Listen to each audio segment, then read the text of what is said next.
So we got this post set last night. We got this post put in place this morning.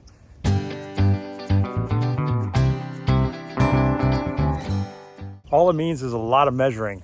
But here's the thing. Yesterday, when we were at the end of the day, we were tired. We measured it.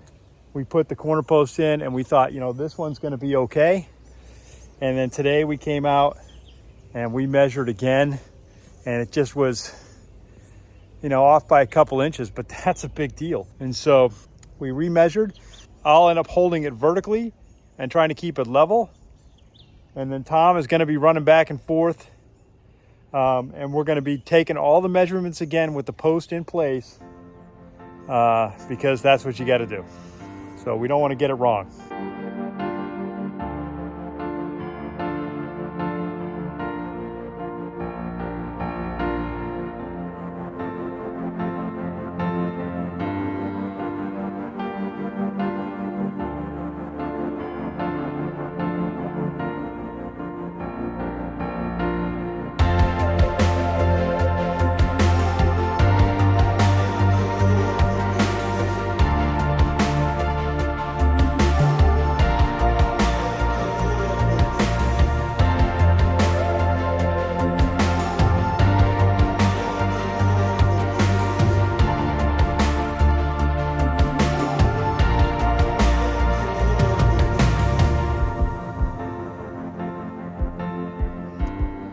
We have now got 5 of the 6 posts in position, braced, and with the first round of Fast 2K poured in the holes. This last post in position 4 is going to be a challenge because you can see that it's bowed. It's curving like this. Here's why that is. See, I took delivery of this stuff like back in September, and it's been sitting, and it doesn't want to sit. It wants to stand. Well, byproduct is that the way it rests where you've got it, it can bow. You know, that happens when these things dry, or just get hit with sunlight or anything. So not straight. So here's what we did. We went to the end post, made a mark at 14 feet and tied a string around it. Then we came to the other end post, made a mark at 14 feet, tied a string around it. Now, is that the perfect 14 feet that we're going to cut off? No, but it's pretty close. We'll use a laser level to make sure all the posts are at the same height, regardless of the height of the ground, right? And then in the center of the line, right at the 36-foot mark, so it goes 12, 24, 36. At the 36-foot mark of that line, we put a piece of electrical tape that's hanging down there. So our goal is to take that warped piece of wood and set it up in such a way that the approximate center of that 6x6 is going to be at that 36-foot mark. See, here it is. All right, there it is. I said electrical tape. It's painter's tape. It's painter's masking tape, the blue stuff. So it is right there. And so that is 36 feet. That is where the center of that post, when it's straight, should be. Come all the way down. Boink. There's the hole. So we got some work to do to get that straightened out, but I think we can do it. And there it is. Can't really see that it's bowed in any one direction, but it is. I'm glad it doesn't show up really well though, but still. So that's all 12 posts now, raised, braced, and foamed, and most of them are filled in. Now we got to figure out, how do we cut them off? How do we raise the joists? And how do we get high enough to put the purlins on? Purlins are the 2x6 boards that go lengthwise, that connect everything and give it stability. We'll figure it out tomorrow. Well, not tomorrow. We're going to take tomorrow off because, well, we need rest. I need rest. He may not say he needs rest, but he needs rest too. So not to out us here, but I mean, I'm 54, he's 68, and we're doing this with no help from anybody younger than that. So in classic form, I would say old age and treachery beats youth and skill every time, but maybe when raising a pole barn, we could use some of that. So, all right, that's where we're at.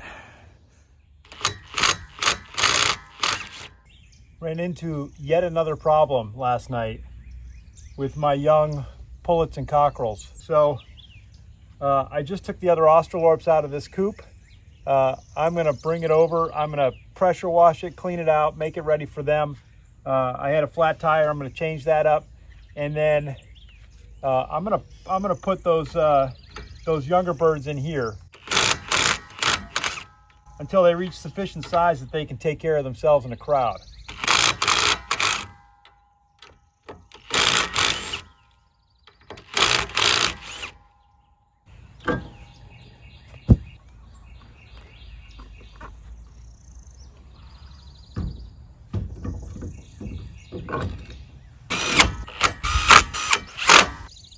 Yeah, it's pretty flat.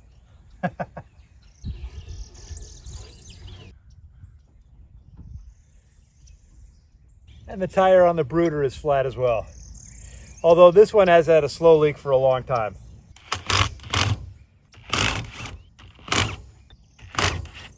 You know, partly a byproduct of buying trailers used to turn into these things. That's what I did. I bought these trailers and trailer frames used, fully stripped them down, and then, you know, built them into what I wanted, a brooder, a coop.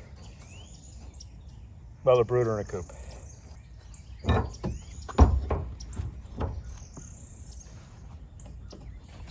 You just get old rubber on them.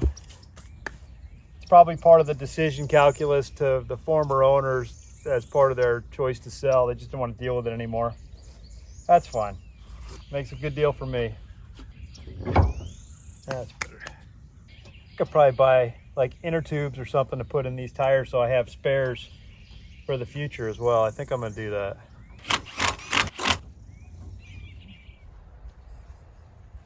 All right, tires are changed. Well, the tires changed. Did that earlier. Got this pressure washed inside and out so it's sparkling clean. Got some water and a feed dish over here. And then this is where I'm going to, and it's right up against the side of the house. But that's just the first move. I'll figure out where to put them after this. This will be the run that they'll have for about a week. Hopefully they like this green grass and they nibble it all down. Anyway, so the little ones are in here. I'll wait till they go to bed tonight and I'll move them at night and put them in the coop so they wake up there in the morning. As we hit dusk this evening, I've got the transom or the laser. I got a laser. It's a laser level. It's a new word for it. I've got the transom out here and I'm gonna project a mark on all of the beams. And then based on how high it is on that post, I'll measure all the way up. We'll see, I'm gonna try a couple different things. I'm gonna start going up high with trash cans, just to really give me something up high. It's about 6.5 feet right now, but we'll see how it marks out here. I might drop it down, we'll see. So that's kind of what I'm working on here. All right, again, I don't know if I'm doing this right, but I got to mark it 6 feet here from the ground. Now I drew a level line across and I did it using a level, not a square, right? So I didn't use the side as the reference. I used, you know, level as a reference. And then what I'll do is I'll come over here to the transom and I'll crank down the centerpiece until these line up with the 6 foot mark. And then I'll measure that off on every single pole. And now I will have a standard for which to go up 8 feet to measure the 14 foot height of the entrance to the pole barn. All right, I don't know if it shows on the camera, but it's dark enough now that I'm getting really good resolution from the laser on this. And so I've got a 6 foot mark on every post. So like if I pull up to a post, oops, you know, I can show you my line and then boop, there it goes. And I've got that on every post. And I'll tell you what, you want to see whether or not your pad is level?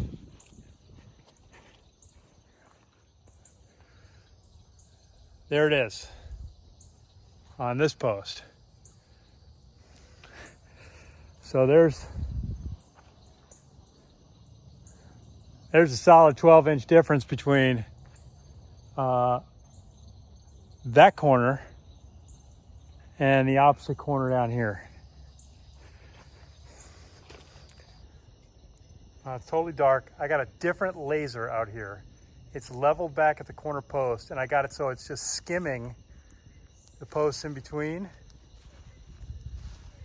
And sure enough, this post down here, the far corner, when I measure from ground level,